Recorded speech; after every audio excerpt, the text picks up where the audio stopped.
అవతల వారిని ఎప్పుడూ కూడా నిందించకూడదు, తిట్టకూడదు. అవతల వ్యక్తి చెడ్డవాడైనా కూడా నువ్వు తిట్టకు.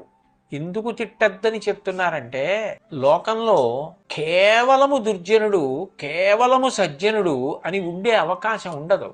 ఎంతో కొంత చెడు ఉంటుంది, ఎంతో కొంత మంచి ఉంటుంది. అంతా మంచే ఉంటుందని చెప్పడము కష్టం, అంతా చెడే ఉంటుందని చెప్పడం కష్టం. మనం చూడడంలో ఉంటుంది. మీరు చూడండి, కొంతమంది మాట్లాడుతున్నప్పుడు ఎవ్వరిని నింద చేయరు. మీరు ఎవరి గురించి ప్రస్తావించండి, ముందు వాళ్ళల్లో ఉన్న మంచి గురించి మాట్లాడతారు తప్ప అసలు చెడు గురించి మాట్లాడరు.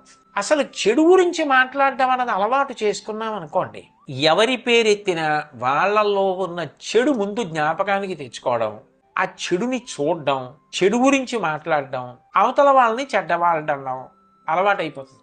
ఇట్లా అలవాటైపోతే కొన్నాళ్ళకి ఏమవుతుందంటే, మనం ఒక్కళ్ళమే మంచి వాళ్ళమన్న భావన పెంచుకోవడం, ఇంకా మిగిలిన వాళ్ళందరూ చెడ్డవాళ్ళన్న భావన పెంచుకోవడం అలవాటైపోతుంది. దాని వలన ఇతరులను నిందిస్తూ ఉండడం, మనని మనం పొగుడుకుంటూ ఉండడం అదొక దురలవాటుగా మారుతుంది. అందుకని ఒకవేళ నిజంగా అవతల వ్యక్తి చెడ్డవాడైనప్పటికీ కూడా నువ్వు నింద చెయ్యవద్దు. నువ్వు నిజంగా అవతలవారు చెడ్డవారైతే తిట్టడం వల్ల ప్రయోజనం ఏమీ లేదు. అంతకన్నా నువ్వు ఒక పని చెయ్యి, వాళ్ళకి మంచి మాటలు చెప్పి మార్చడానికి ప్రయత్నం చెయ్యి. వాళ్ళు మనం చెప్పినా వినరేమో అని నీకు అనుమానం ఉంటే వాళ్ళు మారాలి అని మనసులో ప్రార్థన చేసుకో. దానికి కష్టమేం లేదుగా.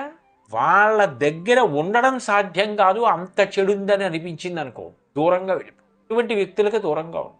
అంతేకాని నువ్వు చెడ్డవాళ్ళని గుర్తు తెచ్చుకోవడం, చెడ్డవాళ్లతో ఉండడం, అవతల వాళ్ళు చెడ్డవాళ్ళని వాళ్ళని తిట్టడం అలవాటు చేసుకుంటే క్రమక్రమంగా అది ఒక అంటువ్యాధిలాగా లోపల పెరిగిపోయి కనపడ్డ ప్రతి వాళ్ళల్లోనూ చెడు చూడడం, ఆ చెడ్డవాడన్న పేరుతో అవతల వారిని తిట్టడం అలవాటు అవుతుంది.